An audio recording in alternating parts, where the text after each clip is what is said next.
অনেকে প্রশ্ন করেছে গায়ক আসিফ আসলে ড্রেসিং রুমে এসে কি গান শেখাবে কিনা, মানে সে এর আগেও বাংলাদেশ টিম থেকে একবার চলে গিয়েছে। কি কি যেন মানে ওর কিছু মনমানি ছিল আর কি, মানে খুব আবেগী। আপনি যদি মাটি ছেড়ে দেন, আপনি যদি ইলেকশন না করেন, আপনার যদি ওই আগ্রহ থাকে, আপনাকে ফেস করতে হবে। তারপর যারা বেয়ারা, তারা তো বেয়ারা থাকবে। আমি তো বিএনপি রাজনীতির সাথে এখন জড়িত না, আমি সমর্থক মাত্র। আসিফ ভাই, থ্যাংক ইউ আমাদের জয়েন করার জন্য। আপনি নিউ ইয়র্কে আছেন, সেখানে নিশ্চয়ই আর আসলে আপনার ব্যস্ততা রয়েছে, তারপরও আমাদের সময় দিয়েছেন, স্টার নিউজকে সময় দিয়েছেন, এটার জন্য আন্তরিক ধন্যবাদ আপনাকে। আগে জানতে চাইবো কেমন আছেন, কেমন চলছে? অনেকদিন দেশের বাইরে, জিনিসটা একটু বোরিং বটে, কিন্তু আমাদের যেহেতু প্রোগ্রাম সেট করেছে লম্বা সময় ধরে, প্রথমে ধন্যবাদ দিয়ে নেই। আমি আসলে নতুন একটা দায়িত্বে আসছি এবং আমাকে নক করার জন্য। তো এই বোরিং সফরে মধ্যে ইলেকশন গেল, ইলেকশনের তো আমরা সবাই জানি। তার মধ্যে আরো কিছু বাকি আছে, আরো আসতে সময় লাগবে, আমাদের কনসার্ট রয়ে গেছে অনেকগুলি। এমনিতে ভালো ঘোরাফেরা করছি, খাচ্ছি, প্র্যাকটিস করছি, শো করছি, সব ঠিকঠাক। ভাইয়া, নতুন একটা দায়িত্বের কথা বললেন, নতুন ক্রিকেট। আপনাকে যেহেতু বাংলাদেশের মানুষ, আপনার হিউজ একটা ফ্যান বেজ, আমরা থেকে আমাদের ছোট, আমাদের বড়, একটা বিশাল ফ্যান বেজ আপনাকে চেনে আসলে গায়ক আসিফ নামে। আপনার গান আমরা বাংলাদেশ যখনই একসময় বাংলাদেশ খেলতো, বাংলাদেশ জয় পেলেই বেশ বেশ বেশ সাবাস বাংলাদেশ, এই গান সবার মুখে মুখে থাকতো, টিভিতে থাকতো। সেখান থেকে ওই ক্রিকেটের সাথেই সম্পৃক্ত হওয়াটাকে, এই ইকুয়েশনটা আপনার কাছে কেমন লাগছে ব্যক্তিগতভাবে? আহ, আহ, আসলে বেসিক্যালি আমি একজন ক্রিকেটার ছিলাম। আমার আমরা ক্রিকেটার্স কুমিল্লা নামে একটা সংগঠন আছে আমাদের 1987 থেকে। সেখানে আমদাদুল হক এমদু ছিলেন আমাদের কোচ, তিনি একজন ন্যাশনাল কোচও ছিলেন এবং খেলেছেন নিজেও ঢাকা লিগ এবং ম্যানর কাউন্টি। ওনার স্টুডেন্ট আমি। তো আমাদের ব্যাচের আমরা 89 এসএসসি, তো আমরা ক্লাস 9 থেকে আমি কুমিল্লা লিগ খেলি এবং নির্মাল স্কুল ক্রিকেটে আমি কুমিল্লা জেলা স্কুল টিমের ক্যাপ্টেন ছিলাম। ভিক্টোরিয়া কলেজ টিমের ইন্টার কলেজ চ্যাম্পিয়নশিপে আমি ভিক্টোরিয়া কলেজের ক্যাপ্টেন ছিলাম এবং আমরা দুইবারই চ্যাম্পিয়ন হই। একটা চিটাগাং ভেন্যু ছিল, একটা কুমিল্লা স্টেডিয়ামে ভেন্যু ছিল। তো তারপর আর আর্লি ম্যারেজ, যে কারণে আর আমার কখনো ক্রিকেটে ফেরত আসা হয়নি। তবে সংগঠন হিসেবে ছিলাম, খেলতাম। 2006 সাল পর্যন্ত খেলেছি অ্যামেচার ক্রিকেট। আর মানে প্রফেশনাল ক্রিকেটে খেলার সুযোগ খুব একটা হয়নি, কারণ 4 বছর কম্পিটিশন ক্রিকেট খেলেছি আমি, এই আর কি। আর তারপরে তো মিউজিক মিউজিক আমার ঢুকলাম, ঢোকার পরে গান বের হলো। আমাকে বিসিবি থেকে বলা হলো যে বাংলাদেশের জিম্বাবুয়ে সফর আসছে, আমাদের প্রথম টেস্ট সিরিজ। আমাদের আরাফাত তোমার কোকো সাহেব, ওনার এনকারেজমেন্টে একটা গান তৈরি হলো, বেশ বেশ বেশ সাহস বাংলাদেশ, যেটা শুরু করেছিলেন, সুর সঙ্গীত করেছিলেন ইব্রাহিম টিপু, আর নাট্যকার অভিনেতা সোহেল আরমান গানটি লিখেছিলেন। তো সেটা ছিল বিসিবির প্রথম অফিসিয়াল থিম সং। এবং এটা আমরা এটা আমরা লঞ্চ করেছিলাম চিটাগাঙে স্টেডিয়ামে এবং ঢাকাতে। সেটা হচ্ছে যখন আমরা জেতার পরে যে সেলিব্রেশন, এটার আগে আমরা গানটা তৈরি করেছি ইনফ্যাক্ট। এবং তখন আমার মনে আছে আমি খুব সিক ছিলাম এবং অসুস্থ শরীর নিয়ে গানটা গাইতে সেখানে সময় ছিল না। তো সেই বাংলাদেশের গান গাইলাম। ভাবলাম যে ক্রিকেটার ছিলাম, আক্ষেপ, ক্রিকেটার হতে পারলাম না। নানান রকম ক্রিকেট তো একটা ম্যাথমেটিক্স এর মতো, সায়েন্সের মতো, হুটহাট করে হবে না, অনেক রিল্যাক্সিং, অনেক হিসাব নিকাশের ব্যাপার আছে। তো সেক্ষেত্রে আমি চলে গেলাম, অনেক কিছু করার পরে পরে গায়ক হলাম। বিসিবিতে আমার গান বাজতো, মানে বাংলাদেশ ক্রিকেট যখন ভালো করতো তখন ওই গানটা বাজতো, এটা ভালো লাগতো আমার কাছে। তো ভাবলাম যে দেখ, একটা গানের মাধ্যমে অন্তত ক্রিকেটের সাথে জড়িত আছি আমি। তো সেটা আমার জন্য খুব খুশির ছিল। আর তারপর কি করতে কি হয়ে গেল হুট করে, এখন তো আবার আমাকে কুমিল্লার ডিসি সাহেব, যিনি আমিরুল কায়েস, তিনি আমাকে ফোন করলেন একদিন। ফোন করে বললেন, আপনাকে আমরা কাউন্সিলর হিসেবে চাই, আপনি আমাদের প্লিজ আসেন। তখন অ্যাডক কমিটি হয়ে গেছে। হ্যাঁ, অ্যাডক কমিটি হয়ে গেছে। পরবর্তীতে তিনি অ্যাডক কমিটি পরিবর্তন করে আমাকে ঢুকালেন এবং ডিসি সাহেব আমাকে বললেন, আপনি এবার আমাদের কাউন্সিলর, আমরা চাই আপনি আমাদেরকে কুমিল্লা ডিস্ট্রিক্টের দায়িত্বটা নেন। তখন আমার সাথে আবার জয়েন করলো আমাদের সিনিয়র ক্রিকেটাররা, আমাদের যারা পুরনো কোচ ছিলেন, সংগঠক, তরুণ যারা তরুণ ক্রিকেটার বা ইয়াং ক্রিকেটার, কুমিল্লার মানুষজন যারা সংগঠক যারা ছিলেন তখনকার সময়, তারা বললো, নাও এখন তুমি চলে যাও ডাইরেক্টরশিপে। এখন আমি ভাবলাম, ডাইরেক্টর তো অনেক বড় ইস্যু, কাউন্সিলের আমার কাছে বিশাল ব্যাপার লোড ছিল, যে অনেক কাজ। তারপর আমি যোগাযোগ শুরু করলাম আমাদের কাউন্সিলরদের সাথে, যারা বিভিন্ন 11 ডিস্ট্রিক্টের, যে আমাদের পার্বত্য চট্টগ্রাম, আমাদের কুমিল্লা, নোয়াখালী, চাঁদপুর, ব্রাহ্মণবাড়িয়া, ফেনী, লক্ষ্মীপুর, কক্সবাজার। তো সবার সাথে কথাবার্তা বলার পরে মনে হচ্ছিল যে হ্যাঁ, তারা আসলে আমাকে আশ্বস্ত করছে যে আসিফ ভাই, আপনি যেহেতু ডিসিশন নিয়ে নিছেন, আমরা থাকবো। তো এর মধ্যে আমি যোগাযোগ শুরু করলাম। তারপরে ভোট চাইতে ফোন করলাম আমি আমাদের ব্যারিস্টার মির হেলালকে, কারণ তিনি ছিলেন আমার একমাত্র প্রতিদ্বন্দ্বী। তো আমি ওনাকে রাইট। ফোন দিতেই উনি ফোনটা তুলে বলেন, আসিফ ভাই, আপনি প্লেয়ার ছিলেন, আমিও প্লেয়ার ছিলাম, আমার আপনার সমর্থনে বা আমি কালকে নমিনেশন পেপার তুলে ফেলবো। আরে কি বলে এটাকে, ওটা কি বলে, মানে মনোনয়ন প্রত্যাহার করবো। প্রার্থিতা প্রত্যাহার করবেন। তা আমি তো আসলে কথাই বলতে পারি না। তার এই কার্টিসিটা আমার ভালো লেগেছে। হয়তো তিনি থাকলে ইলেকশনটা হইতো। এবং আমি তার কাছে জি। ভোট চাওয়ার জন্য বেসিক্যালি ফোন দিয়েছিলাম। তখন উনি বললেন, নাজিব ভাই, আপনি যান, আপনি যাও, আমি যাও, একই কথা, আমরা দুজনেই ক্রিকেটার, আমরা দুজনেই একসাথে থাকি। একটা ইনডিসেন্ট দেখায় আপনি ইলেকশন করবেন, আমি আপনার সাথে প্রতিদ্বন্দ্বিতা করবো, খুব ইনডিসেন্ট। এই হলো ব্যাপার আর কি। এখানে মোটামুটি জার্নিটা এরকম। ভাইয়া, আপনি তো জানেন এখন একটা ডিজিটাল যুগ, মানুষ ফেসবুকে অনেক বেশি সরব। আপনার এই আশাটাকে অনেকে পজিটিভলি, বেশিরভাগ মানুষই পজিটিভলি নিয়েছেন। তারপরেও অনেকে হয়তো জানেন না যে আপনি একসময় ক্রিকেট খেলেছেন, লিগ খেলেছেন। অনেকে প্রশ্ন করেছে গায়ক আসিফ আসলে ড্রেসিং রুমে এসে কি গান শেখাবে কিনা, মানে তাদেরই উত্তরটা যদি আপনি দিয়ে দেন। সমস্যা হলো আমি কখনো গানই শিখিনি, আমি শিখছি ক্রিকেটটাই। তো আমাদের ফ্রেন্ড সার্কেল হচ্ছে আমাদের জাভেদ বেলেম গুল, হায়ুল ভাইয়ের সময় তারা হচ্ছে আমাদের ব্যাচমেট, হালিম শাহ, আনিসুর রহমান, ওইটা ছিল মুকুল, আমাদের আমাদের ওই ব্যাচটা 89 মেট্রিক এসএসসি যেটা। তো আমরা খেলেছি ওখানে। ঢাকা লিগে আমার registration number 3389, Young Pegasus Club player registration. তো অনেকে হয়তো জানবে না, কারণ রাইট। তারা গানের পরিচয়টা অনেক ক্রিকেটকে চাপিয়ে দিয়েছে, গানের পরিচয়টা অনেক ছাপিয়ে গিয়েছে, তাই না? সেটা হচ্ছে জি এরকম। জি জি। তো আস্তে আস্তে জেনে যাবে, কোনো সমস্যা নেই, আমি সময় নেই, আমি এসব কাজে খুব সময় নেই, সবাই জেনে যাবে। ইনশাআল্লাহ ভাইয়া, অবশ্যই সবাই জেনে যাবে। ভাই আপনার একটু আমি হয় না একটা ইস্তেহার থাকে মানুষ যখন কোন একটা হ্যাঁ, আহ, ই- জায়গায় বসতে যায়, মানে আপনার কি এমন কোন দূরদর্শী কোনো প্ল্যান, কিংবা আপনি যদি আসেন আপনার নিজের এলাকায়, আমরা দেখি না বান্দরবান, চট্টগ্রামে, মানে পাহাড়ি অঞ্চলগুলো থেকে ক্রিকেটার সেভাবে আসতে আমরা দেখি না, মানে এমন কি কোনো পরিকল্পনা আপনার আছে ভাইয়া? এক্স্যাক্টলি এক্স্যাক্টলি এটাই আমি আসলে প্ল্যান তো আমার বললে হবে না, কোন দায়িত্ব থাকি। ডেফিনেটলি আমার ওপেনিয়ন আমি পেশ করবো বিসিবিতে। তো সেক্ষেত্রে প্রথমত আমাদের কুমিল্লা লিগে 6 বছর ধরে লিগ হয় না। আমাদের কোনো ইয়ার ক্যালেন্ডার নেই যে কোন বছরের ইনডোর গেমস গুলো, অ্যাথলেটিক্স গুলো, ফুটবল, ক্রিকেট, এগুলো সমন্বয় করতে হবে। তার মধ্যে গত 6 বছর ধরে লিগ হয় না কেন? ঢাকার যে ফুটবল টিম গুলা আছে এখানে, লাইক মোহামেডান, আবাহনী বা এটা বসুন্ধরা কিংস, ওরা আমাদের মাঠ অকুপাই করে রাখে উইন্টারে। আমাদের বাচ্চারা খেলতে পারে না, তার সারা বছর প্র্যাকটিস করে কিন্তু একটা ম্যাচ খেলতে মাঠে গড়ায় না। কয়েকটা ক্লিনিক আছে, কিছু হুম কোচেস আছেন, তারা নিজেরা সেই ক্রিকেট ক্লিনিক গুলি চালান। তো হুম সেখান থেকে ঢাকার সবচেয়ে কাছের ডিস্ট্রিক্ট হওয়া সত্ত্বেও কুমিল্লা থেকে কোনো ন্যাশনাল প্লেয়ার নাই, কোনো সেক্টরে নেই। অনলি তায়েকন্দতে আমাদের ছেলেমেয়েরা ভালো করছে। তার মধ্যে ফিমেল ক্রিকেট বলতে কুমিল্লা কিছু নেই। তো কোনোদিন হকি লিগ দেখিনি আমি। আগে ছোটবেলায় দেখতাম হকি হতো, পুলিশের মাঠে খেলা হতো, মাঠের সংকট।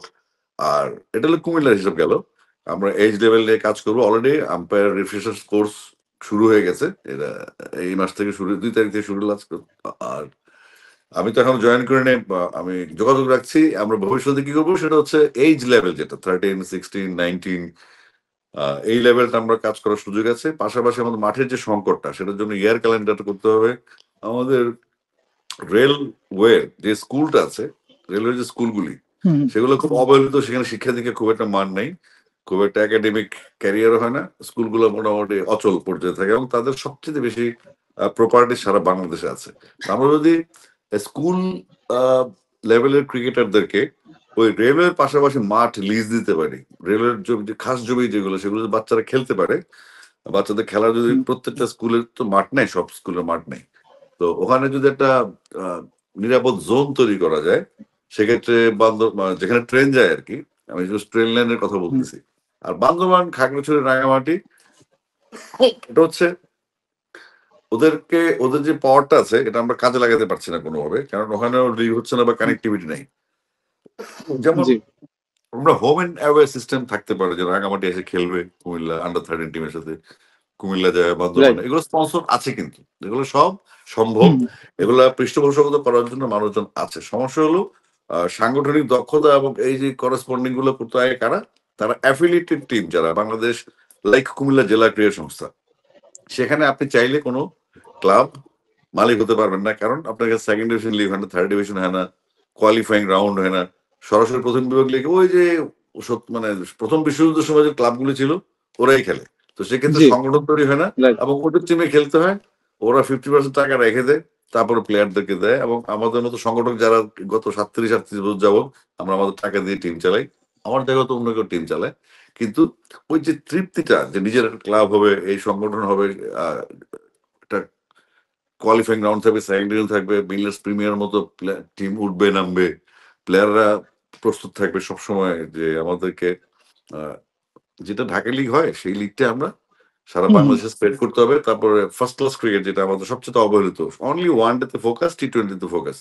তো ইনফ্যাক্ট আমাদের তো টি-20 বলতে বুঝে আমরা বিপিএল কে, এত কোনো টুর্নামেন্ট হয় না আমাদের, মানে লিগ হয় না, না। টি-20 রাইট। লিগ হয় না। তো একটাই আপনি হয় টেস্ট, এনসিএল টি-20 গত 2 বার ধরে। হ্যাঁ, আর যে টেস্ট খেলা যেটা আমরা ফার্স্ট ক্লাস ক্রিকেট 4 দিনে খেলি, তো আমাদের রঞ্জি ট্রফি বা হুম, রেড স্ট্রাইপ টাইপের যে টুর্নামেন্ট গুলো ওয়েস্ট ইন্ডিজ বা আমাদের মানে যে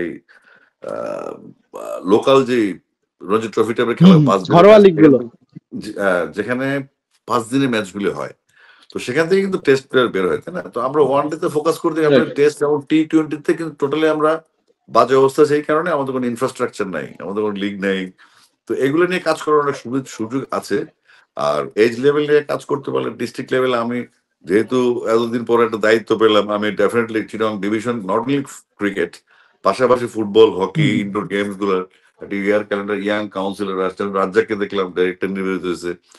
তো এটা আমার রাইট। জন্য জুলফিকার আসছে খুলনা থেকে। হুম, তো এগুলো আমার জন্য পজিটিভ, কারণ একটা টিম যদি থাকে, মানে একটা ইয়াং এজ, আমার পারস্পরকে চিনি, সে হয়তো রাজ্জাক আমাকে চিনে, হয়তো হুম, তারপরে এখনকার ক্রিকেটাররা তারা হয়তো আমাকে চিনে না। আমরা যে লাস্ট মুশফিক রিয়াদ পর্যন্ত ছিলাম আর কি, তারপর আর খুব একটা যোগাযোগ ছিল না। খেলা দেখতে যেতাম, এখনকার প্লেয়ারদের সাথে খুব একটা যোগাযোগ নেই। তো আশা করছি আহ আমাদের যে বিকেন্দ্রীকরণটা, লোকাল লিগ গুলা, লোকাল এজ লেভেল গুলা, বাচ্চাদের প্রশিক্ষণ, মাঠের ব্যবস্থাপনা করা, এবং তাদের শুধুমাত্র একটা স্টেডিয়ামের উপর টেম্পার নষ্ট করে ফেলা, যেটাতে কুমিল্লার ক্ষেত্রে কুমিল্লা গোমতী নদীর পাড়ে জায়গা অ্যাকোয়ার করা আছে, কুমিল্লা পদুয়ার বাজারের দিকে একটা স্টেডিয়াম মতো আছে, আর একটা পাহাড়ের জায়গায় লিজ নেওয়া আছে, যেখানে মানে আমাদের জেলা ক্রীড়া সংস্থা এগুলো ফোকাস করতে পারে, এখানে খেলা হতে পারে। তো 4 দিনে ক্রিকেটটা 5 দিনে এবং টি-20 লিগটা শুরু করতে পারলে আমার মনে হয় পাইপলাইনে শুধু প্লেয়ার আর প্লেয়ার থাকে, বাংলাদেশ চেহারা বদলে যাবে। সেক্ষেত্রে এইচ লেভেল থেকে শুরু করতে হবে। এই মোটামুটি এটা নিয়ে ছোটবেলা থেকে যখন থেকে আমি ক্রিকেট সংগঠন করি তখন থেকে এটা মাথায় গিয়ে করতো, এখন বলার সুযোগ পাইছি এই। ভাইয়া, নির্বাচন হচ্ছে প্রায় 1 যুগের বেশি সময় পর একটা নির্বাচনী আবহ চলতেছে বাংলাদেশে। আনফরচুনেটলি আপনি এখানে নাই, হয়তো আপনি ফিলটা সেভাবে করতে পারছেন না, ওভার দা ফোন আপনাকে শুনতে হচ্ছে সবকিছু। তারপরও তামিম ইকবাল ছিলেন এই নির্বাচনে, শেষ পর্যন্ত তিনি সরে গিয়েছেন এবং তিনি ভোকালি বলেছেন এই নির্বাচনে একটা পক্ষের হস্তক্ষেপ রয়েছে।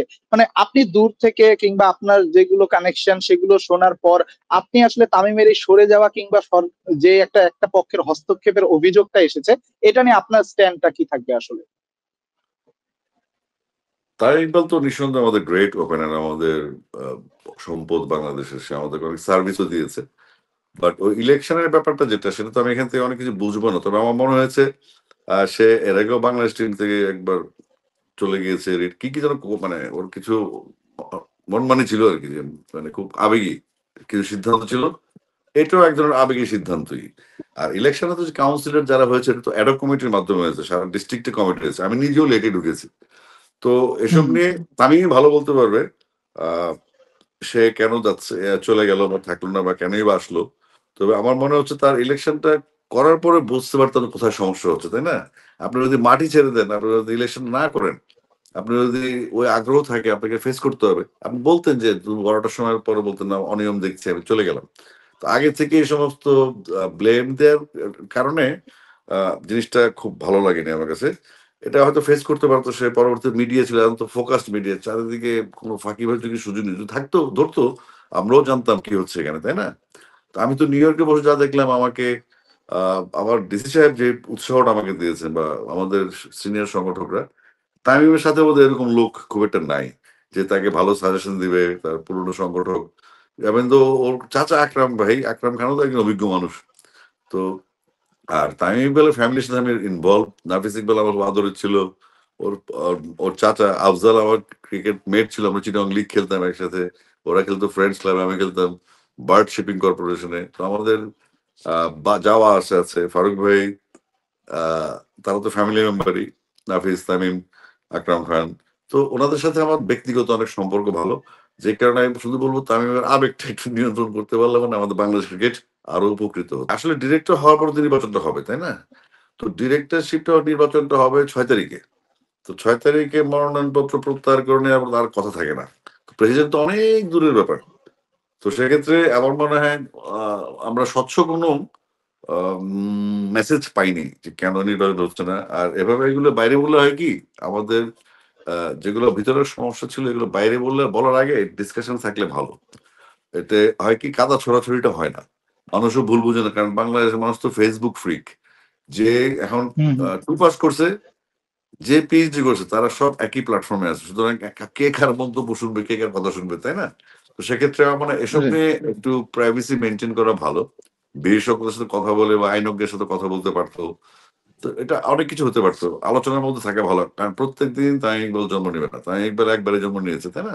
তো সে আমাদের সম্পদ। আরো এখন তো তাই ইকবালের আরো সামনে অনেক সময়, তাই না? সংগঠক হিসাবে সুযোগ আছে। তো এই প্র্যাকটিসটা শুরুটা কেমন যেন হয়ে গেল আর কি। ব্যাস, শেষ প্রশ্ন।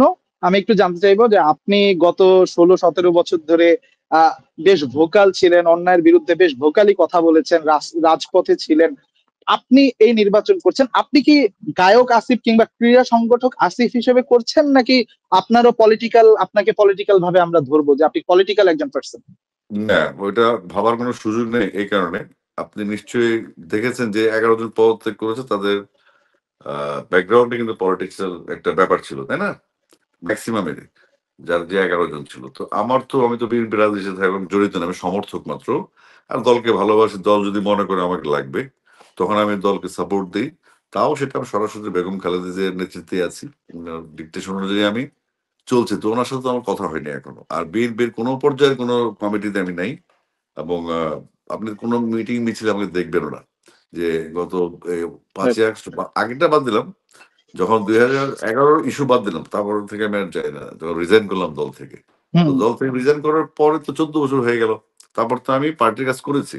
সেটা কি ছিল, বেগম জিয়ার রিকোয়েস্ট হুম ছিল। ম্যাডাম সবসময় ম্যাডাম বলতেন যে উনার সফরগুলো থাকতে, বা election, by election, mayor election যেগুলো ছিল ওই ট্রানজিশনাল সময়ে ১২-১৪, মেয়র ইলেকশন কুমিল্লায় ১৪ সালে নির্বাচন, তখন বেগম জিয়া বলতেন যে তুমি এই কাজগুলি করো।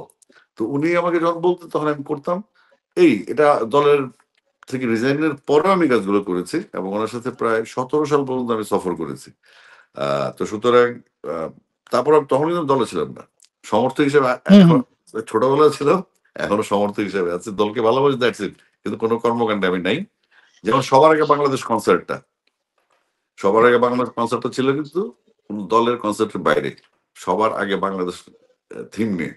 তো সেটার সাথে আমি কিন্তু পেমেন্ট নিয়ে কাজ করছি, এটা কিন্তু ফ্রি কাজ করিনি আমি। তো সুতরাং ওইভাবে ফেলার কোনো সুযোগ নেই। আর এখানে কোনো রেফারেন্স আসা, এটা ডিসি সাহেবের উদ্যোগ ছিল খুব স্ট্রং। সেই সাথে আমাদের পুরনো সংগঠকরা। তো আপনি গায়ক হিসেবে বলেন আর ক্রিকেটার হিসেবে বলেন, আমরা যখন বসবো ডেফিনেটলি আমাদের জাত চেনা যাবে আমরা কোন দিক থেকে আসছি। যেহেতু দেশে নাই, খুব ডিফিকাল্টিস কথাবার্তা বলা, আমি ঘুমাই, টাইমের হেরফের আছে।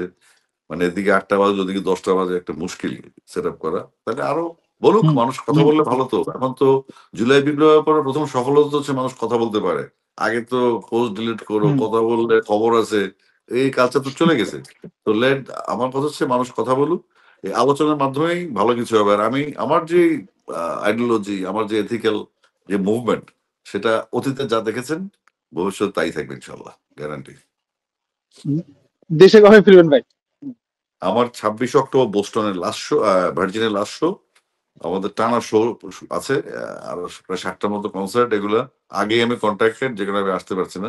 তো বহু কষ্টে বিসিবি, এগুলো আমি অনেক কষ্ট করেছি। আমাদের টিমের মেম্বাররা, আমাদের ৪ মিউজিশিয়ান, তারপর আতিয়া নিশা, আবুল কাশেম মৃধা আমার এক বন্ধু ছিল, ওদিকে আসাফ বিসিবির অডিট ছিল, আমাদের ক্রিকেট বন্ধু।